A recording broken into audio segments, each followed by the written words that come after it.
सालों पहले रामनगर गांव के पास के घने जंगल में राजू नामक तांत्रिक रहता था।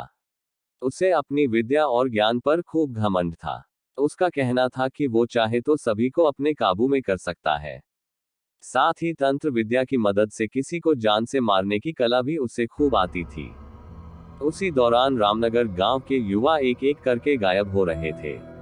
कुछ समय बाद ग्रामीणों को समझ आया कि सभी जवान लोगों को तांत्रिक अपनी विद्या से काबू करके खत्म कर रहा है। इस बात से परेशान होकर सभी ग्रामीणों ने चर्चा की और यह फैसला लिया कि वो सब मिलकर तांत्रिक को मार देंगे। अपनी इस योजना को अंजाम देने के लिए एक दिन सभी ग्रामीण मिलकर तांत्रिक के घर पहुंच गए।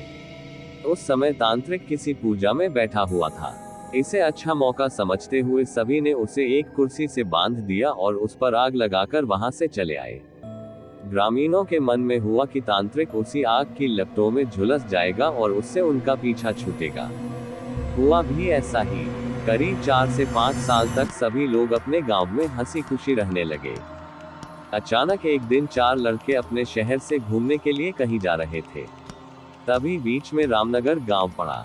रात बहुत हो चुकी थी तो उन्हें लगा कि थोड़ा वक्त यही गुजार लिया जाए।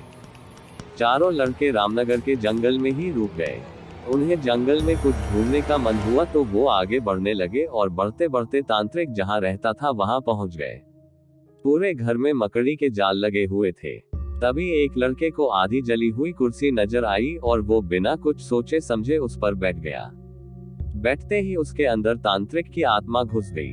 अब लड़का जोर जोर से चिल्लाकर कहने लगा कि अब मैं सबसे बदला लूंगा। पूरे गांव में आग लगाकर सबको जला दूंगा। अपने दोस्त को इस तरह का बर्ताव करते देख अन्य 3 लड़के डर गए और वहां से गांव की तरफ बढ़ने लगे। सुबह होते ही उन्होंने सरपंच से मुलाकात की और सारा किस्सा सुना लिया। सबसे पहले तो सरपंच ने उन तीनों लड़कों पर खूब गुस्सा किया। उन्होंने पूछा कि तुम लोगों को किसने कहा था वहां जाने के लिए।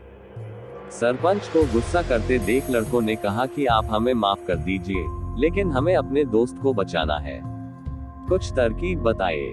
थोड़ी देर सोचने के बाद सरपंच ने कहा, अगर वो लड़का कुर्सी से उठता है और खुद को आग लगा लेता है तो शायद तांत्रिक की आत्मा उसे छोड़ दे। सरपंच ने ये बात कही ही थी कि जिस लड़के पर तांत्रिक का भूत घुसा था वो कुर्सी के साथ उड़ता हुआ गांव पहुंच गया। अपने दोस्त को इस हालत में देख उन तीनों लड़कों ने सबसे पहले जाकर उन लोगों से मुलाकात की जिन्होंने तांत्रिक की कुर्सी पर आग लगाई थी। उनसे बात करके सभी लड़के उन्हें अपने दोस्त के पास लेकर चले गए। जैसे ही उनके दोस्त के अंदर बैठे तांत्रिक ने कुर्सी पर आग लगाने वालों को अपने सामने देखा, उसे बहुत गुस्सा आया। गुस्से में तांत्रिक कुर्सी से उठा और उन लोगों पर हमला करने लगा। तभी उन तीनों लड़कों ने तांत्रिक की उस कुर्सी पर आग लगा दी। कुर्सी पर आग लगते ही तांत्रिक उनके दोस्त के शरीर को छोड़कर चला गया।